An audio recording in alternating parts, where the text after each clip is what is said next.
Hey y'all, welcome to another episode of Random Conversations with me, Elizabeth. Yay!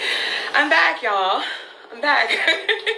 Are you guys tired of these mini hiatuses that I take? Should I be more consistent? I'm trying, but I'm back. We're back today. I'm excited for my guest. We are talking to, I'm going to introduce her again when she comes in, but we are interviewing Dr. Tracie Gilbert. She has the TSOB podcast. She's a writer. She's a sex educator. All the good stuff. So I'm really excited to talk to her. And please feel free to ask as many questions as you want as you come in and out. This will be posted where you can find all podcasts, as well as my YouTube page. You should check that out. Random Conversations with Elizabeth. It's going to be a bunch of random stuff on there. You know, some TV reviews, you know, ASMR, and these interviews will be posted up there. So I'm really, really excited again, y'all, for my guest. And y'all, thanks for joining me.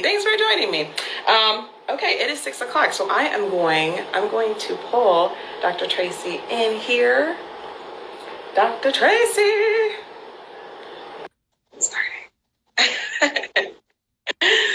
It's starting. It's yay! Hello. Hi there. Hi. For those of you who don't know, this is Dr. Tracie Gilbert. What are your pronouns, by the way? I'm comfortable with all things respectful. I predominantly go with she, sometimes they, but with anything respectful works for me. Okay, I was going to say she is a writer. She is a host of an amazing podcast. Y'all should check it out. TSOB, sex educator and consultant and everything. Right, like contrary to my intentions, I do a lot of shit. So you do a lot, and it is amazing. You're out here really doing the work. Thank you. I received that because it feels like that often. So. Yes. Oh my God! Thank you for coming on to my little show. Very happy to be here. Thank you for having me. I'm so excited to talk about just, race and sex. I have an expert here in that. And I wanted to ask, well, first off, what were some of your early inspirations for what you thought was sexy, what you found sexy, either through like music or television? Yeah. So yeah, definitely. I think it's apropos that you asked that question during Black Music Month, because I think music is the first place, and those who've been listening to the podcast know that's kind of what I'm on these last couple of weeks, just really thinking about the effects of music. I said on the last episode with Louis Ortiz Fonseca that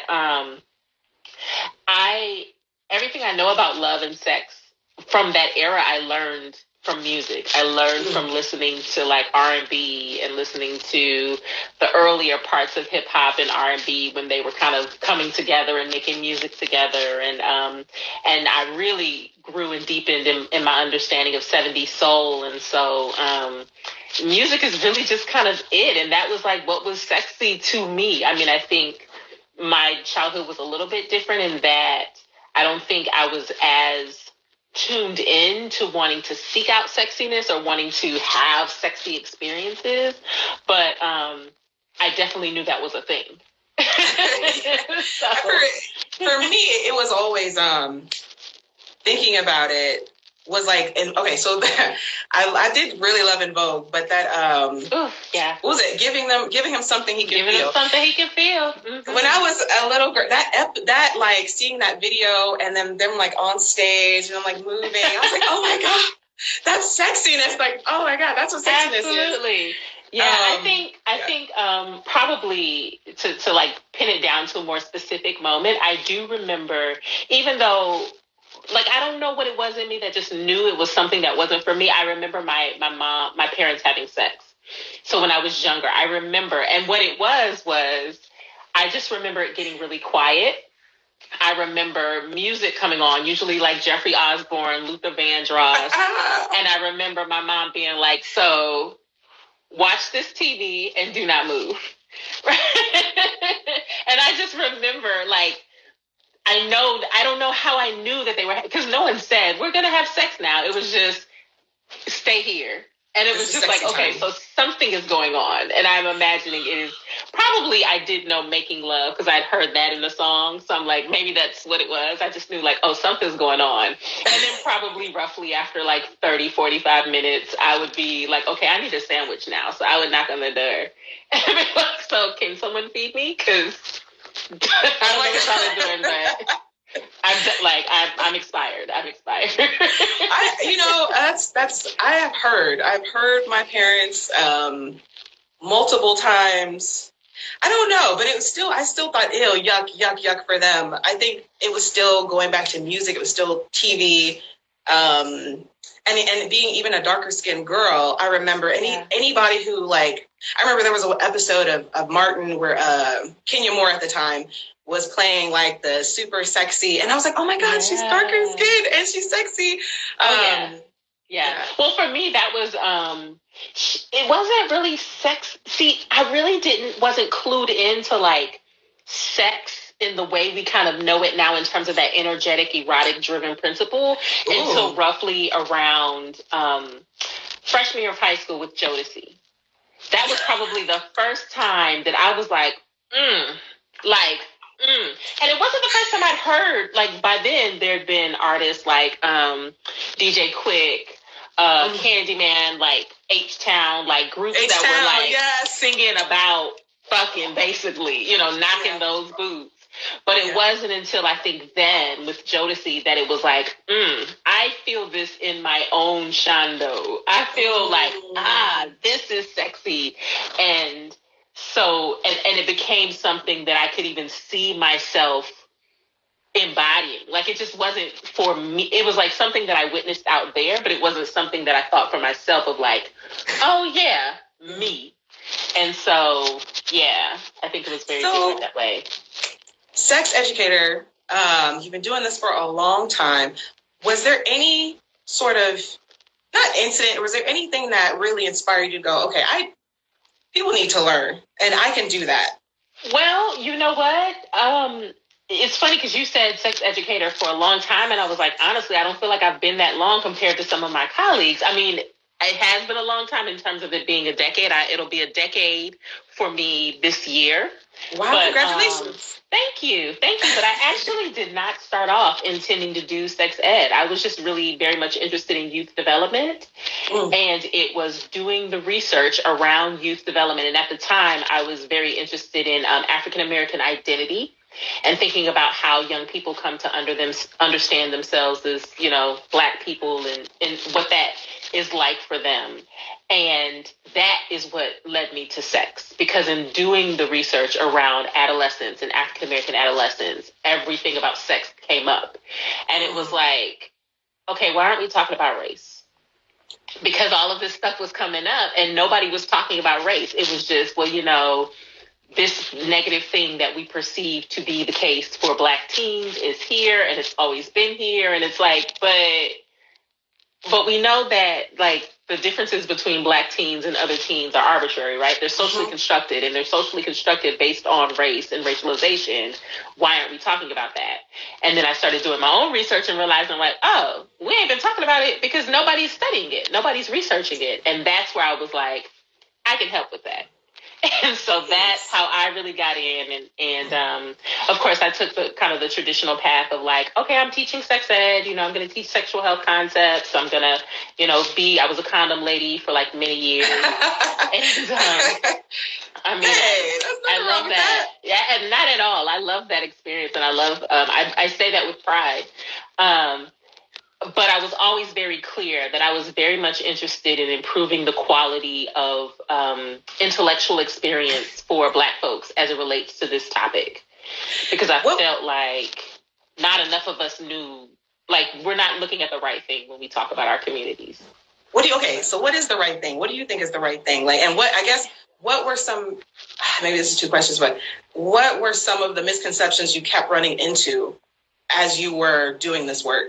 Yeah. Well, a lot of them are things that we already know, right? Like the inherent, the unspoken rule that Black sexuality is one hypersexual, like inherently hypersexual, that it is doomed, meaning that it is automatically connected to some negative outcome, whether it's HIV, whether it's at the time teen pregnancy, but what we really mean is like unintended pregnancy, whether it is going to hell if we want to, like the idea that to be Black and sexual is abhorrent, that it is inherently explicit, meaning that it is only solely focused on the use of the genitals and the ways that genitals. Why do you think that is? Because I think it has been by design to inherently like misunderstand people of African descent, right? I think the whole advent of Black people in terms of our social consciousness involved us being antithetical to whiteness, right? And so that required those who called themselves discovering us and saving us, and it required them to other us in such an extreme way that we would literally be the opposite, right? So in that, it evolved that's the only way we would be looked at, as body parts and, hyper expression and otherness and alienness, alien likeness and all of that. And so, yeah, it's by design. And so, yeah, but we have to, for me, I think that's why I wanted to do the work I did, because I was still very much in touch with my own experience of having been that, and wanting to push back on that, to be like, nah. Yeah. I was going to ask, was there anything even within yourself that, as you were doing this, like hit a soft point for you, where you're like, oh, I thought I knew this, and I. Oh yeah. I mean, there's two things that stand out for me. One, I don't know where you are if in your academic journey, or if you're even part of the academy, but one of the terms that a professor told me that I feel like just stays in my heart is the idea that research is me search. Right? And it's the idea that more often than not, that we are drawn to research the things that resonate with our lived experience in one way or another, whether it happened to us or someone we knew, or, something we saw out in our lives. It's what usually drives us. And so I was very much interested in trying to understand not even trying to understand, trying to articulate what it was like to be me within this system as a racialized, sexualized, and racially sexualized body. So there was that, but I'm realizing I'm forgetting the last part of your question. What was some of the misconceptions you run into? Yes, and so even in my own self, when I was doing my research, there were moments where I had to check in with my own self about what I had internalized about what it means to be Black and sexual. Yeah. And you even you talked about, I think, in one of the episodes, was it Queering Sex Ed? Yes. I think, of your podcast, which was awesome. Y'all, excellent. Please check it out. Nefertari Sloan came and held it down. Absolutely. There were just so much in that conversation. There were two things. You talked about performing Blackness, like performative Blackness, but then you talked about how leaning into your queerness kind of helped you become more comfortable with yourself. Yes. I'm like, yeah. And I'm like, how can I do that? How did you? Right. How did you lean it? Like, what do you mean by that? Yeah. So for me, it's so funny. I just had this conversation with Jake Fedorowski with the Queer by Birth, Proud by Choice podcast. For me, it was really, I was much more able to lean into it the more that I released the shame that wasn't mine to hold. And so being able to identify the pieces of myself that resonated with anti-Blackness or resonated with... Oh, that's uncomfortable, though. That's really uncomfortable. Oh, hell yeah. Like, let's be clear. It ain't no walk in the fucking park. And it's still a regular process. But this goes back to what I said about early on about this needs to be discussed, because I think I don't think as a society we're honest about the ways that racialization has caused harm to Black and other folks of color. And I would even say white folks, but I'm not I'm not here for them. Like, my work is not center them. But I think especially for folks of color, we're not honest, because usually to name something, we have to acknowledge that either we're going to do something about it, which is really hard fucking work, or that we're not going to do anything about it, which means we have to sit with the fact that we're not going to do anything about it. And so, and it's hard, but for me, who I've accepted that I've come to this life to heal, to do the work of healing and to release. It required me to be able to name, like, this is something that I've been taught to think about myself or sexuality or sexual people in my community or what have you. And it is a function of this. And I recognize that even if at some point it did serve me, it no longer serves me now. But even thinking about how it might have served you. Oh, absolutely. Absolutely. Right. I think about that all the time when we talk about respectability politics. Right. Like, we give respectability politics so much shit without acknowledging that, yeah, there's still communities in the United States where respectability politics will save your fucking life. Right. Like, it will keep you on the planet. And so it's very different when you are moving with that politic because you perceive yourself as that being authentic and being the right way to go, and that is just the better way, and you doing it because you recognize that it is a tool that's going to get you where you need to go, right? Yes. Same with code switching, same with, hey, Louie, I don't know if that's Louie or not, but I want to say shouts out to Grand Verones, who just popped in the chat. Hey! And y'all, feel free to ask questions or submit questions for Dr. Tracie. Be awesome. I feel like, I wonder if it's the same with, this, not battle, but this thing between cis women and trans women. I feel like if cis women were to lean into it more, maybe it wouldn't be such a tug of war, or I don't know, such a misunderstanding. I'm not sure, because I think for me that's such a bigger thing, because I'm like, I don't know if we need to lean into, or more so than lean out of, and I mean lean out of our dependency on masculinity and the patriarchy and our relationships with men in order to feel validated. I think far too often much of the vitriol that comes from cis women towards trans women is feeling like their competition, because I think it's the same dynamic that exists between cis women, like cis hetero women and queer gay men, right? This idea that somehow we're competing when it's like, this is not the motherfucker we need to be concerned about, like, quite frankly. So I think it's that we need to lean the fuck away from the patriarchy and feeling like we need to be validated through that relationship. Not saying that there is anything wrong with love. I'm a proponent of #Black love. I think it's cool, but I think we need to, there's a healthier place to come to it, a more sober place to come to it. And right now we ain't found it. A lot of us have not found it. Yeah. It amazes me how much we've, even just talking about, sexuality and, who you're attracted to and who you are and how you, I'm kind of glad that we're having this lean back, lean away word. Yes. Hey, Javante. I see Javante, my friend, has come in the room. Javante Williams, the homie. I think, I think that is, yes. Do you think that people are having, just in your opinion, do you think people are having less or more sex?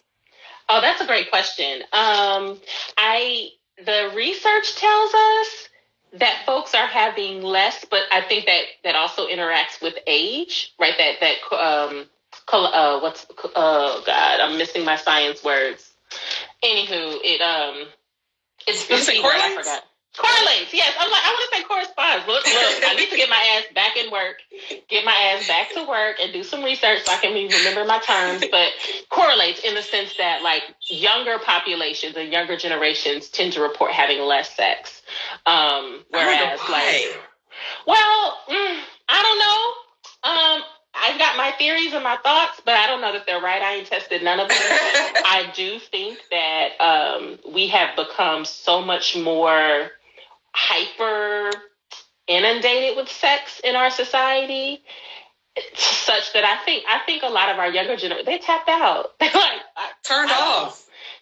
like they're just like, listen, it's too much. It's too much fucking. Like, can I just chill? Can I just be? Can I just be, right? And at the same time, I think I will also say I think it's a little bit unfortunate because I think a lot of it has to do with the ways that we have pornographied sex so much.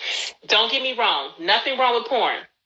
What I'm saying is, though, that porn is like sex has become so much just about you put your genital here and do this, and then you get this feeling in your body, this physical feeling that we've like that is the literal tip of the iceberg of all the ways that we can be with each other and experience pleasure and experience fulfillment, such that I think a lot of folks are just like, I'm good, because they don't. Yes, unrealistic expectations, but I also think underwhelmed expectation, like they're so focused on just the orgasm or just so focused on just like, ooh, the titillation that they underestimate all the good things that could actually come from the fullness of intimacy with another person. And so I think a lot of us are just like, shit, capitalism done burnt us the fuck out. We ain't got time to be trying to cultivate. We ain't got time to be trying to cultivate real full fulfillment from sex. What? Girl, I gotta pay these bills, right? And so I think that's also. But do you think that that's doing any? Okay, well, again, like your point just made, it's not just about sex. I guess I'm wondering, what are Black people doing to heal themselves? We're trapped inside. We're seeing, Black people have been being murdered constantly all the time, but now we're trapped inside, seeing this replayed over and over again. I guess I just wonder, what is it doing to us? Yeah. Well, I think it's important to understand that the best way to talk about us as what did Curtis Mayfield say? We are of the darker hue. I forgot what he said, but I know if that's Louis gonna tell me what Curtis Mayfield said. But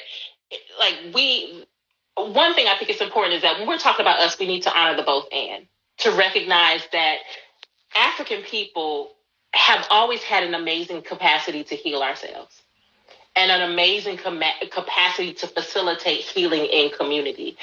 It is only when we distance ourselves from that or we forget that do we experience the bulk of our harm. And a lot of times the more that we get inundated in whiteness and white supremacy, we pull ourselves away from those inundated in whiteness. Yes. Yeah. Yes. But when you look at this is part of the reason too, why I kind of feel sad that folks are having less sex, because I think when you look at the trajectory of Black folks, I think we've always been able to find healing in the historical ways that we built community with each other. We physically brought our bodies together. We sang together. We danced together. We fucked together. And we were able to we made babies together. Like, you look at our trajectory and you see that's how we survived, because we knew how to triage at the end of the day. And so I think it's in us, and I think that's why a lot of us are still here. I think when you look at the major movements that have happened over the last few years, Black Lives Matter in particular, I think you see the remnants of that still happening, where we're like, nah, we still know how to come in and do what we need to do, whether it is, raising up a chant, whether it is giving somebody a hug, whether it is, starting a healing circle, whether it's starting, whether it's starting a podcast and having a, whatever. And it's just a matter of being able to see that for what it is. Yes. And help us, be more intentional about owning that, because it's our birthright. It's our birthright. And so, I think the more that we move away from the historical narratives in terms of I don't want to hear about slavery and I don't want to hear about that. I get that it's still harmful. I mean, that it hurts. But the further we get away, I think we have to be careful to not leave the traditions and the blessings that we got from that.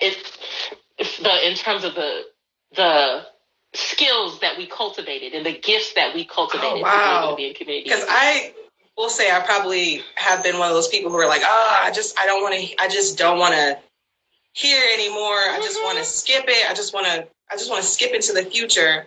Right. But it is You can't. We not. That's not our tradition. You can't. And especially if you start getting deep and you recognize that all time is the same in the moment. We are all in the present moment at the time.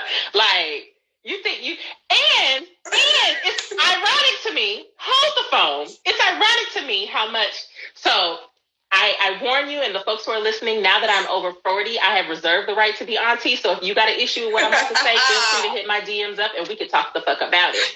But I find it real ironic that a lot of our younger folks talking all this shit about, oh, ancestors, I love my ancestors and I'm going to venerate my ancestors. But then you talk about slavery and it's, oh, I don't want to hear it.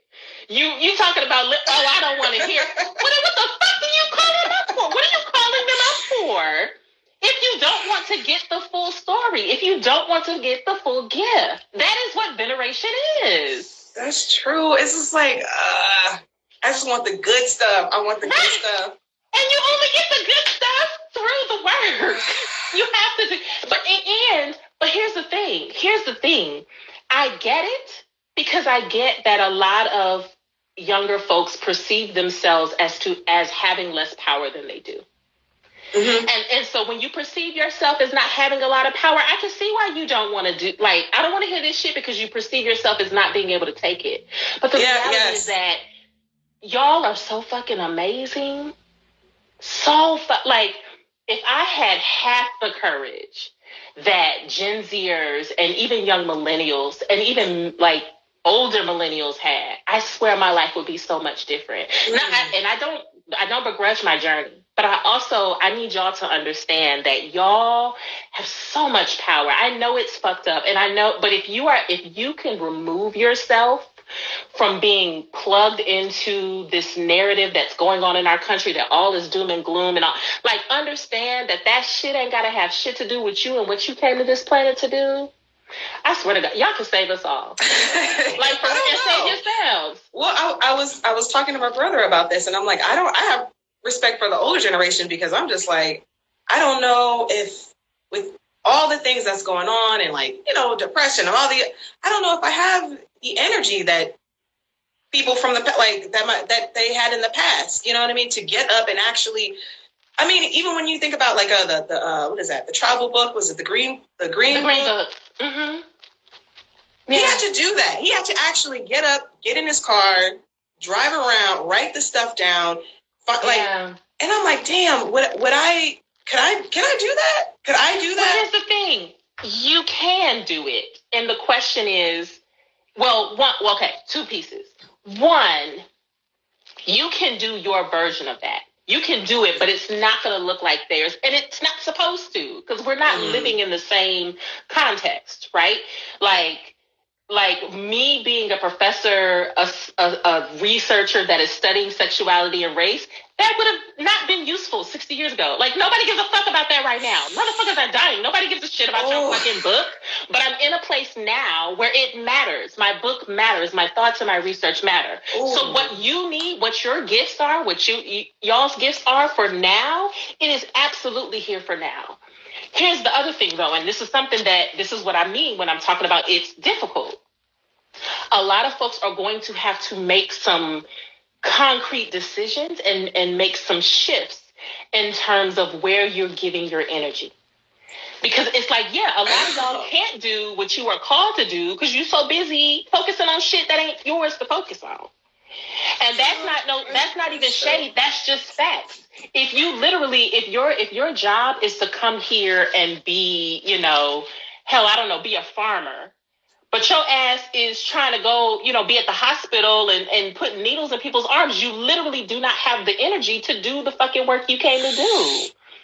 So, and it's tough because I know that particularly Gen Zers, the whole thing of like, if people don't see me on social media, I don't know that I exist, like that I may play away and all of that. It's like, you have to believe that what is for you, and what is your, like, what? But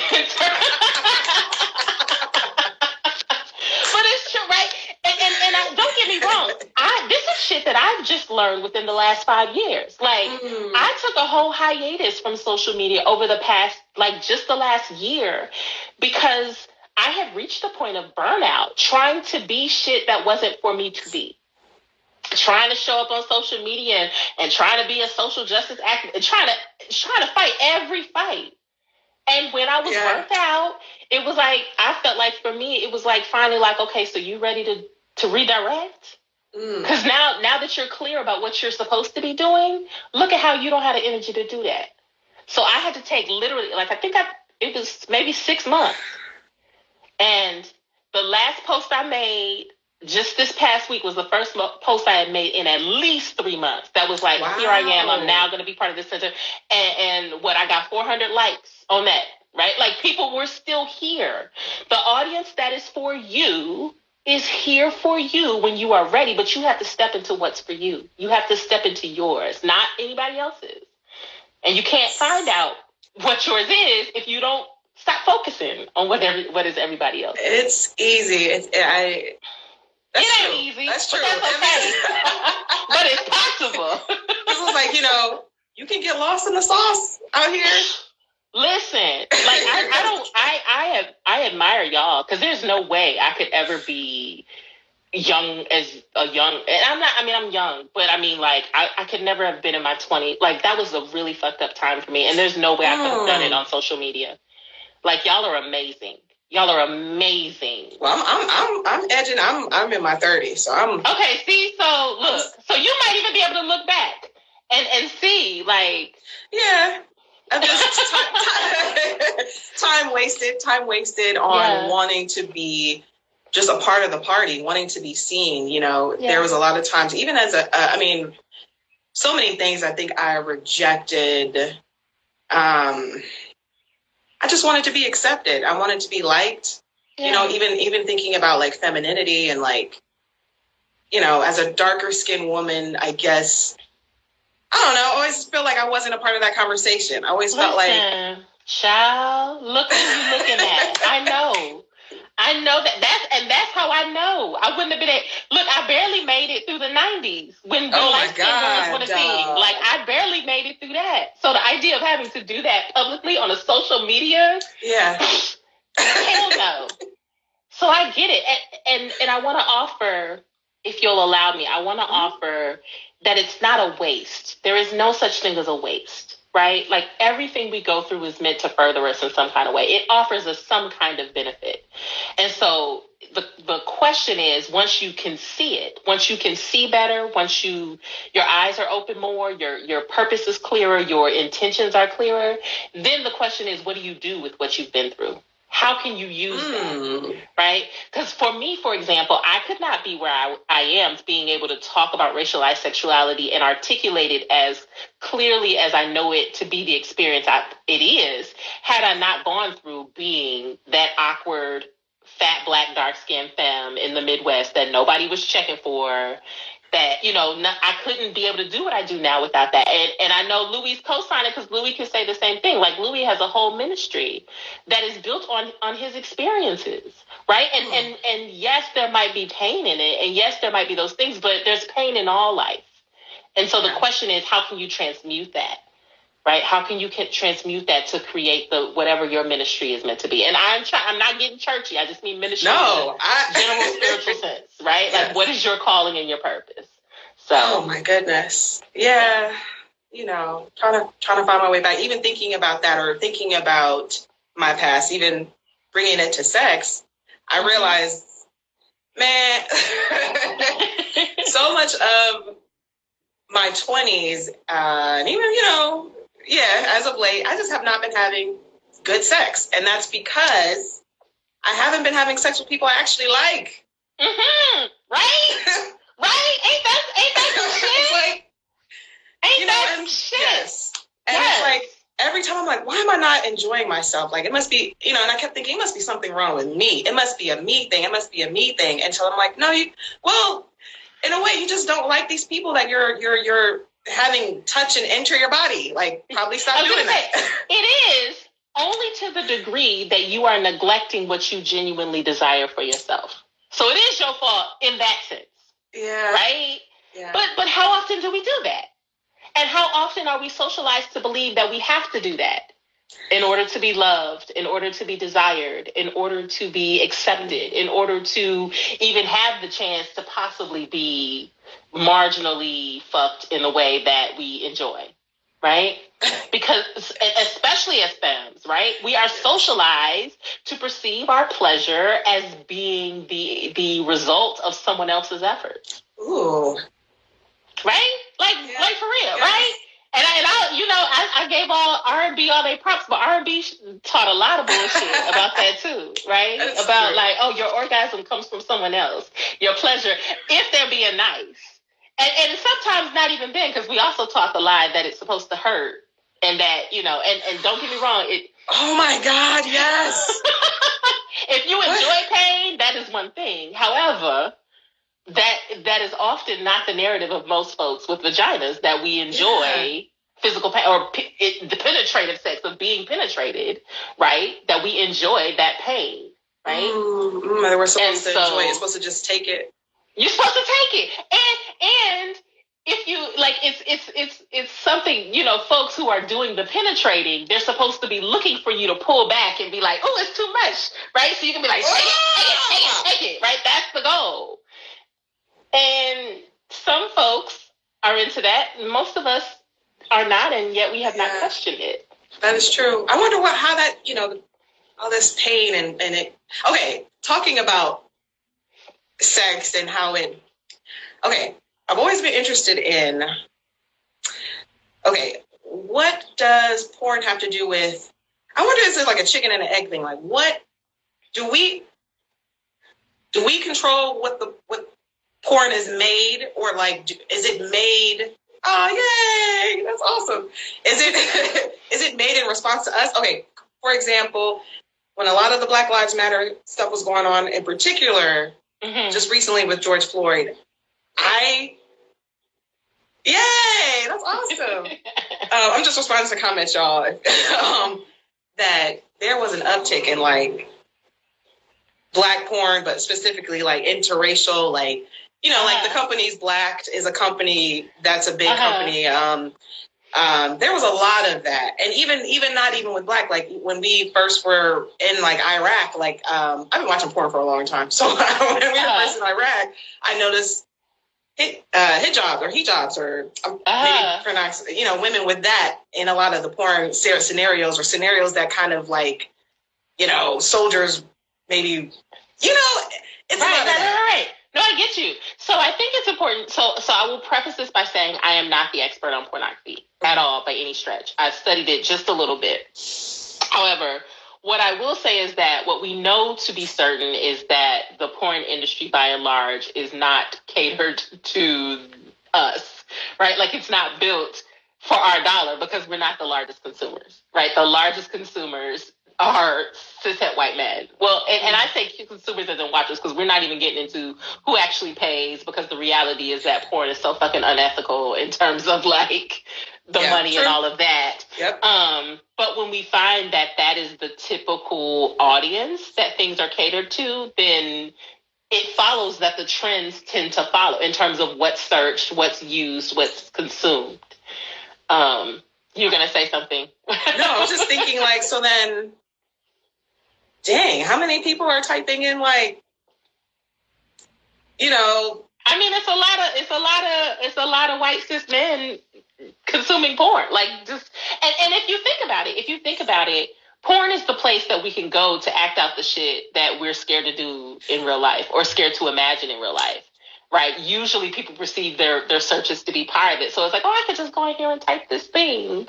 Right. Which is why among femme folks, regardless of expressed sexual orientation, women on women is the main piece. Tribbing is one of the main things because it's like, oh, I can go here. I was going to say his pioneers, people type. I mean, just as a person who watches porn, I had typed in things that I want to see specifically. So yeah, I type. Absolutely. Folks know what they're looking for. Like people are, and that's the other thing, right? Like I think the inundation of porn on the webs makes it so that people assume, oh, I just stumbled on this thing. No. 9 times out of 10, yes, there are the things that are considered to be kind of the most popular and the most quote unquote mainstream, but folks know what the fuck they looking for when they go on, even if they don't spell it out right. but they know what they're looking for. Yes. And then we recognize the algorithms based on what you type in might recommend other things. Mm-hmm. But it's not a coincidence that at a time where folks are highly charged around race, people aren't saying, let me think about this. Let me stoke this piece. Like, let me stoke this fantasy. Let me see what I can find in terms of race play. Like, that's not coincidence. So I just wonder how that, and I wonder why is that sexualized? Like, what do we, like, Well, it's also about power, right? Like we know very often it's about power, and in our society we exert power through violence typically, and often we don't necessarily code it or talk about it as being violence, but when we think about porn, usually those interracial scenes, just based on my research, they're not usually. Oh, this loving interracial couple is having a relationship, right? That's not usually what it is. It's usually like gangbang, it's something that has gangbang in the title, right? Yes. And so I think, that's an extension of that. That is the extension of needing to exert this violence. And so how am I going to do that, quote unquote, low stakes or safely, right? Maybe I'm not going to go take my car and run over some protesters, but I will get on this Pornhub and see who I can find that's getting their back blown out by 15 people getting a train run on them. Oh, low stakes. That's very interesting. And I think that corresponds with the history of racialized sexual violence or racialized violence against Black bodies, right? If you look, even when you look, like, to me, I've always paid attention to not just the heinousness of crime, but like the sexualization of it. So the fact that like 9 times out of 10 Black male assigned bodies that were being lynched were lynched, one, because they were assumed to have raped, like it was usually for false perceptions of rape, and then usually after they were lynched, there was usually some type of grotesque behavior or something that happened to their genitals, so having been cut out, or something that was about related to the genitals, right? And when you look at femicide bodies, right, there's even stories of like pregnant women having their wombs cut out and those sorts of things, right? The lady, what's her name? The woman who, I'm still like, the woman who was dissected and her butt was placed in a museum. Yeah, Tracie Bartman, which is not her actual name either, but that's the one that we've kind of understood her as. Tracie Bartman. Yeah. And Trezville was semi-autistic. We're noting. Okay, so the person. Okay, and I think I appreciate this comment. So the comment is that the person who ran over folks at Charlottesville was semi-autistic. He was unwell, not to justify his crimes, but just to note that I think it's interesting to note that there are intersections of disability and other experiences that are important to pay attention to. And yet, I think it is also important to note that a person having a disability does not it doesn't change their capacity or absolve them of what they do. But also, it is important to acknowledge that does not change the way, I'm trying to figure out exactly what I want to say here. What I want to say is that it is not impossible that person's fulfillment of that crime is not also representative of other folks' intention and desire to feel that crime. And I would say for every one person who did that, there was at least 50 or 100 folks who were like, damn, I wish that would have been me. Who did not have any type of mental incapacitation or any type of a difference in terms of how they in their cognitive capacity or abilities or whatever. They just happened to see somebody else who fulfilled that for them. And I think we also have to acknowledge the ways that we are willing to look straight for that, like, disability in that case, right? Like, tell me why but tell me why we know that. Yeah, tell me why we know that about that person and we didn't know that about the victims of police violence, right? Like, tell me why we're willing. Yeah. Tell Tell me why we're willing to do that work to find the backstory about a white person who's caused harm against right. folks, right? Tell me why that matters to us to point that out versus, you know, the experiences of those who are experiencing that harm. So yeah. Oh wow! So I love these comments, y'all. Yeah. Thanks for commenting. And I appreciate his pioneers thing. You can tell me, but I don't want you to tell me literally why we're pointing it out.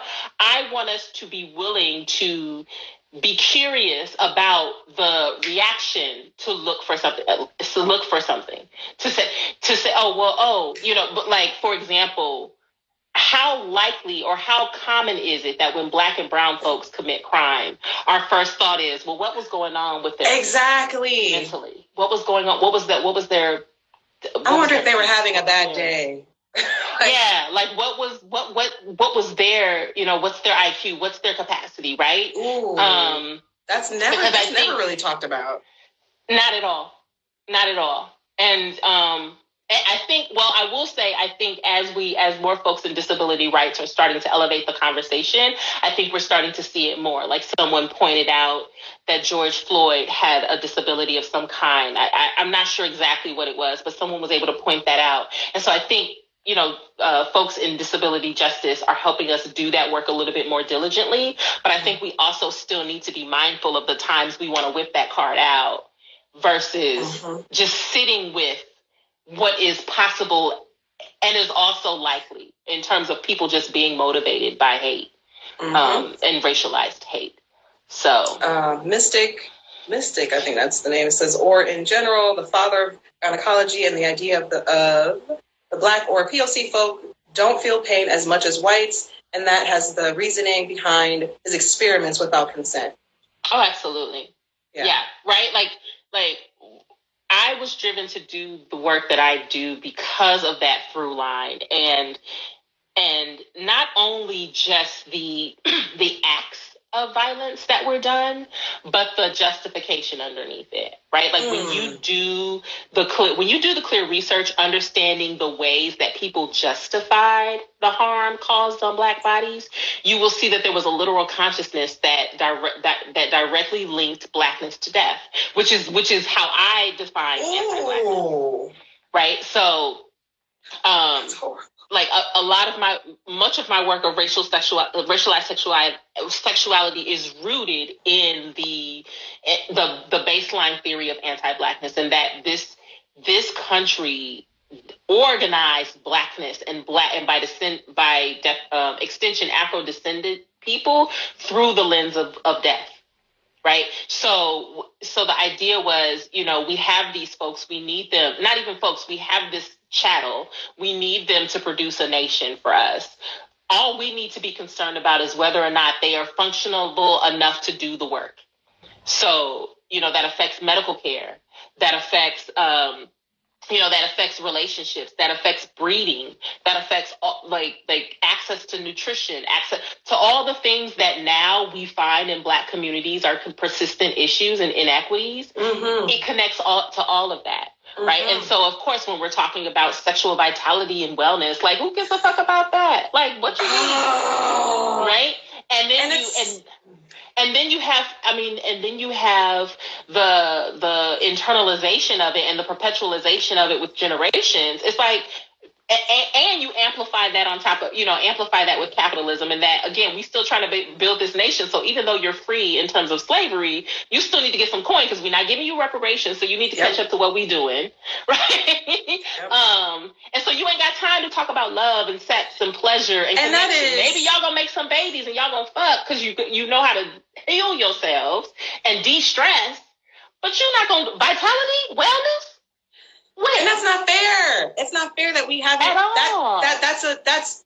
I feel like we've been so busy just trying to live and fighting to live and be just respected as human beings that we haven't had the full capacity of what it is to be human. I feel like, I don't know. I feel like, and even with sexuality, we haven't had time to fully figure that out, because we're so, we've been having to protect ourselves from so much bullshit. Absolutely. Absolutely. But that's what makes this such a watershed moment.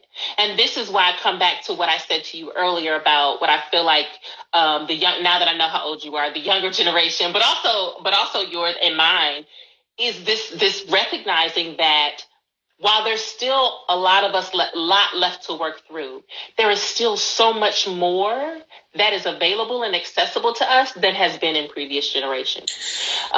In terms of opportunities to sit and even just start dissecting some of these things.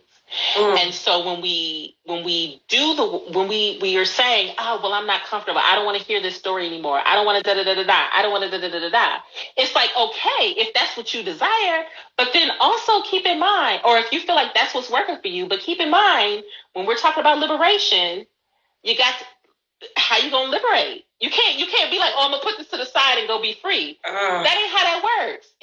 Colonization started. It rested in the mind.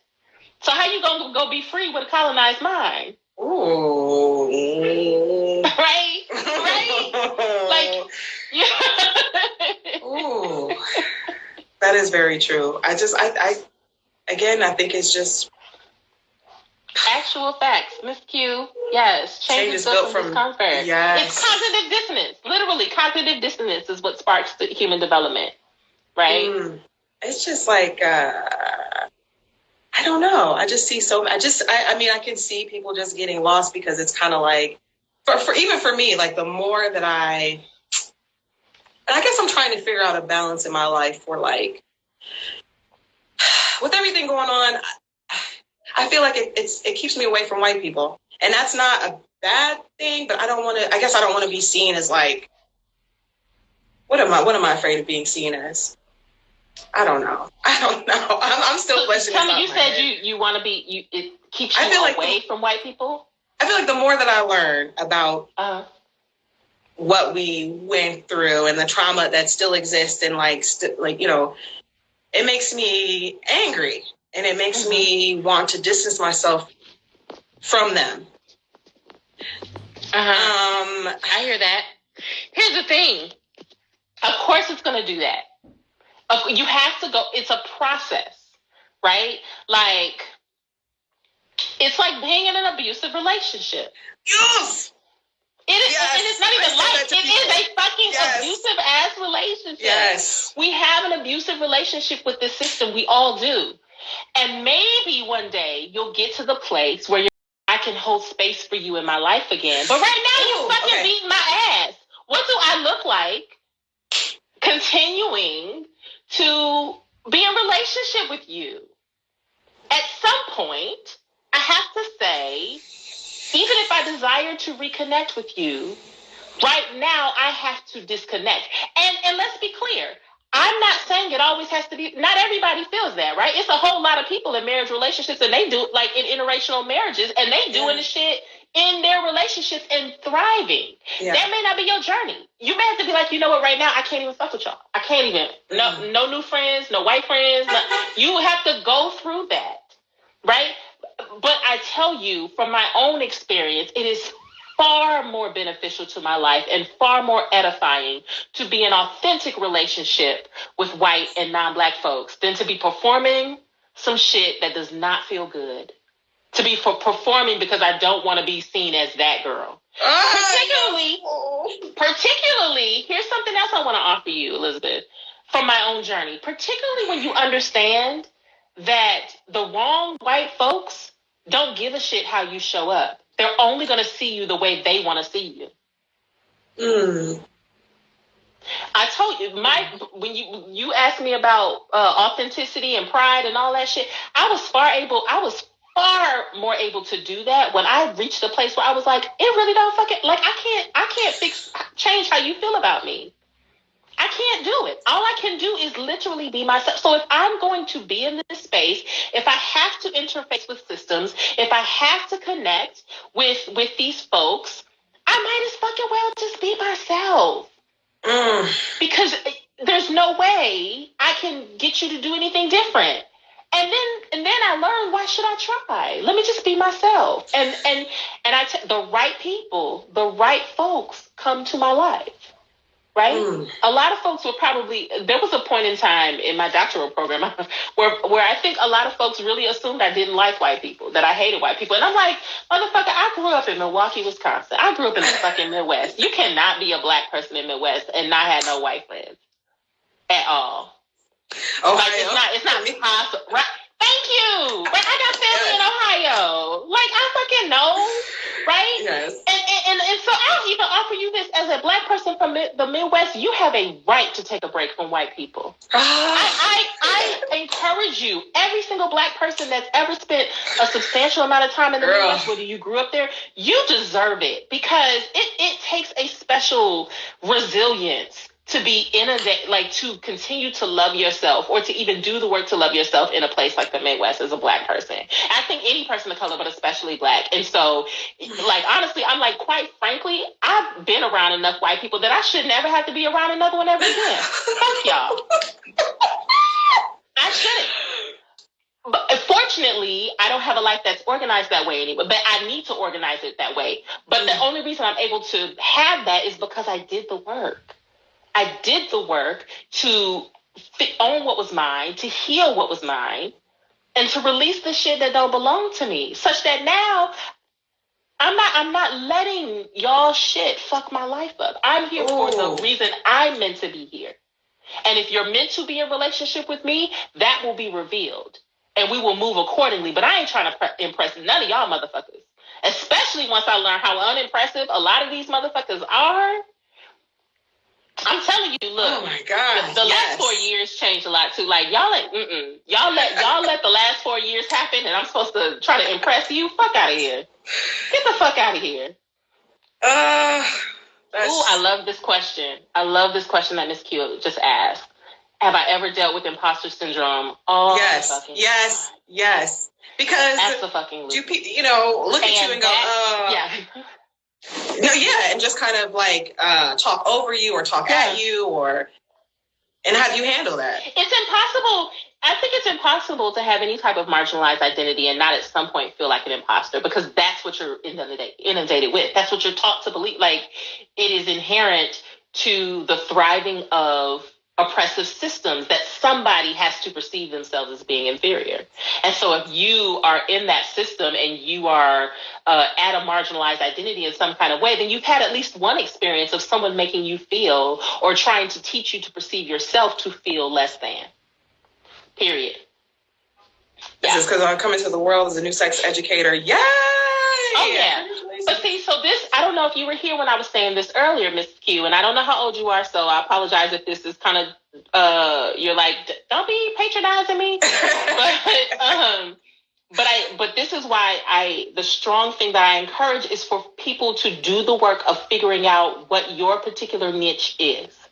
If you want a book that explains this a little bit better, and it's actually written by a white person. The book is called Lynchpin, Linchpin. The author is Seth Godin. And what he talks about is the value that individuals bring to, he talks about it within the context of like workplaces and like that sort of shit. But I think it's a good message for all of society. When you are in tune with what you bring to the table, the unique lens, gifts, talents that you bring to the table, can't nobody fuck with you. However, you have to do the work to figure that shit out. Because if you're going, yes, I can type it in. Let me finish. Let me just finish real quick. But if you are moving about the world, waiting for something out in the world to help you define who you are, or to not even to help you, because I do think you can be inspired by stuff in the outside. But if you are using the outside world to give you a definition of who you're going to be persistently disappointed, and if not worse. So you have to do the work of going into yourself and determining, what am I here for? What do I want to be here for? What am I driven by? Who am I driven to serve? Right? My good friend Erica Hart always talks about, who is this for? Who is your work meant to be for? Who is this Who for? are you meant to be here for? And once you figure that out, hold on to that shit. Hold on to it, because it's going to be what keeps you going throughout the entirety of your month. Yes, I'm typing it in right now. So the folks listening, it is Linchpin, Linchpin. The author is Seth, Seth, Godin, Godin. And I do apologize if y'all do some research and find out he's racist or some other shit. I don't know. But the book blessed me. That one and Dip. Both books, both blessed me. Oh my Seth goodness. Godin, check them out. But yeah, like I think, like we're at a really beautiful time, I think, in our society where I think society's just calling, like, the success is belonging to the people, and I mean success in terms of fulfillment, in terms of, you know, just moving in the flow, to people who are in tune with themselves. They're just in tune with them and know, like, the idea, the time is out for, like, oh, go do this thing over here that somebody else is doing. Right. It's like, what you here for? What you here for? Be that. Dang, Dr. G. Be that. Dang. It's a beautiful time. What a time to be alive. What a time to be alive. Absolutely. That was, yeah. No, you're right. I'm taking all of this in. Yes. I want to. Well, let me ask you some questions. Sure. Well, tell me, like, why did you decide to do this podcast? Tell me, like, what's your aim? What's your intention? Oh gosh. I mean, I did this podcast because I want to humanize people. I just want to humanize people. I just want to showcase people of color and just humanize us. And whether we're doing fantastic things or just the mundane, like we're still human, you know what I mean? And and also just, my own way of kind of figuring out why, I'm always curious as to why are people doing things? Why did you wake up this morning? Like what, do you know something that I don't know? And could you tell me? Yeah, that's an amazing perspective to have. Like that's how you grow, being willing to be in community with folks and learn some shit. Want to talk to people. I love it. I want to steal some questions real quick from your podcast, TSOP podcast. You should check it out. Okay, my go-to for feeling sexy. You know what? Okay, I'm going to answer that question, and I know I'm not answering it the way I'm supposed to answer it, but I want to tell you that when I first came up with those questions, I was like, one day somebody's going to ask me these questions, and I ain't going to have no answer, because this is the shit I came up with. I ain't think about it for my damn self. Now it's time. But you know what? My go-to for feeling sexy these days is nudity.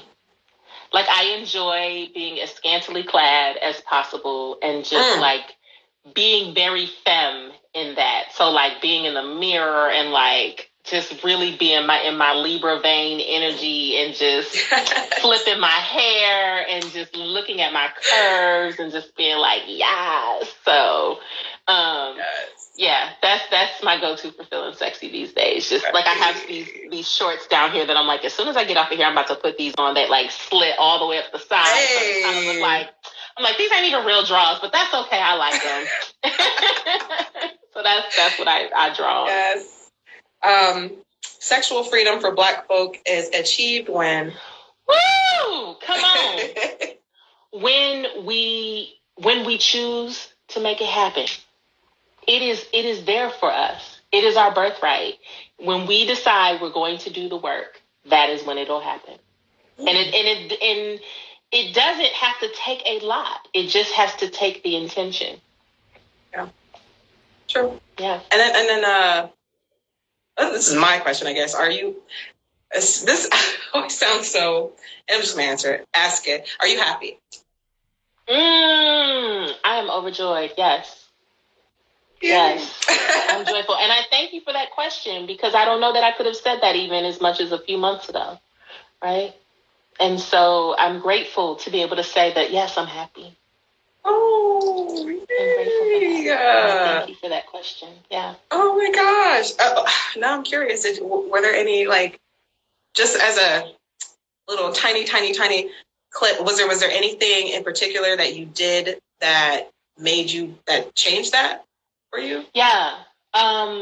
So I won't go into the specifics, but it was really about just my whole journey. And I think this is just the whole thing of like returning back to myself. When I suffer, it is because I am believing a lie about how the world works and about the power I have to create the life that I want or to have the experiences that I want. And so for me, and I want to be clear, I'm not on no, like, there's no such thing as hardships. There's no such, that's not what I mean. I have gained so much power in being able to focus on the shit that like to mind my own fucking business. To gain so much energy back. Like, for real. Like, what I said about the last 4 years, I'm like, that in itself could be a whole fucking conversation.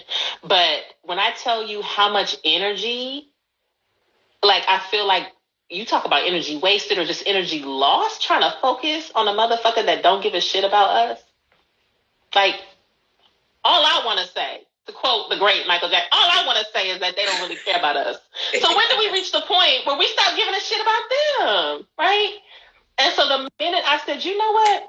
Let me focus on what I want. Let me focus on what I want to fucking do with my life. Let me focus on what I want to do with my energy. And stop feeling like, and this last go round for me was really related to my professional life.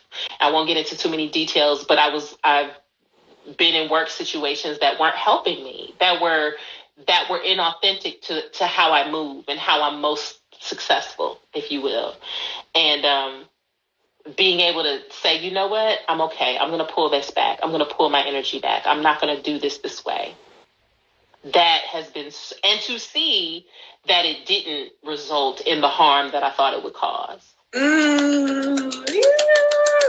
Yes. That's been where my smile, I'm like, okay, yeah, I can smile. I love that. And lastly, what are you doing after this podcast?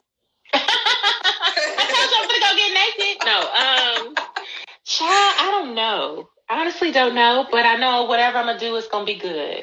Yes. Well, Dr. G, this was amazing. Yay, it was. Thank you for talking to me. I've been wanting to talk to you for a while. Thank you. Yes, and I thank you for your patience, because that was part of why I didn't get back to your emails, because my life was just so ridiculous and I had to reorganize. But I saw it and I was like, oh, wait a minute, let me get back to you. Come on, let's talk. So I'm glad we were able to make this happen. Yes, y'all. Check out everything.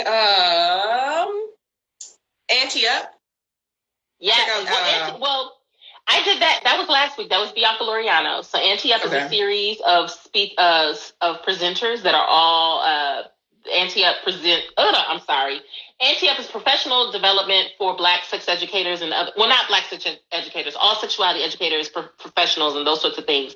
And right now, Bianca is doing a series called Black Sweat, which is Black folks who do the work, who are presenting on their specialties. And so I did a presentation last week on my theory and my work with racialized sexuality. But there's like at least a dozen other ones that are coming. And so if you go to AnteUpPD.com, you can see the series of all the folks that are presenting on different topics. And I mean, all types of topics. It's just Black folks coming and talking about how dope they are in their work.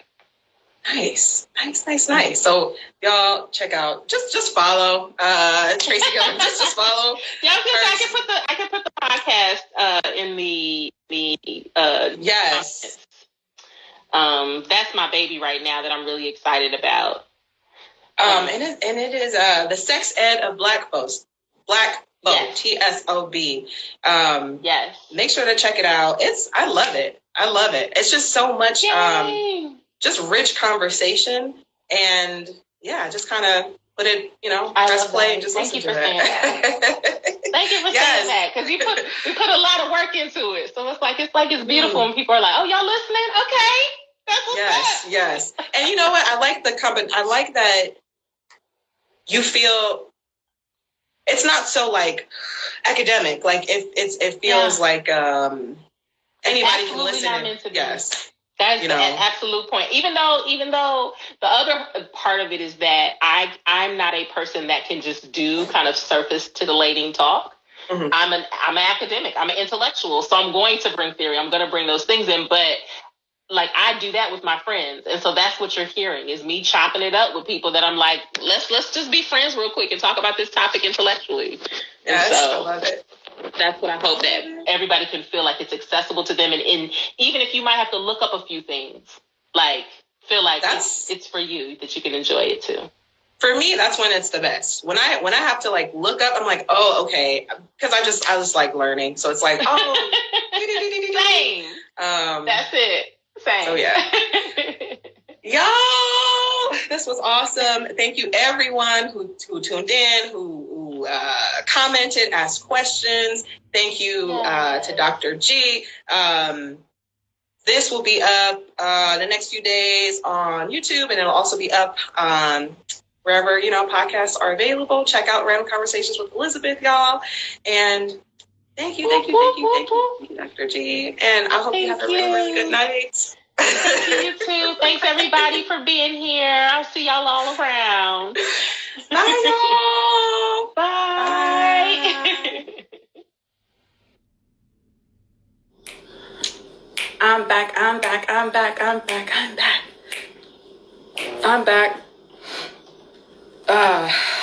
Great conversation. I hope you all are enjoying it.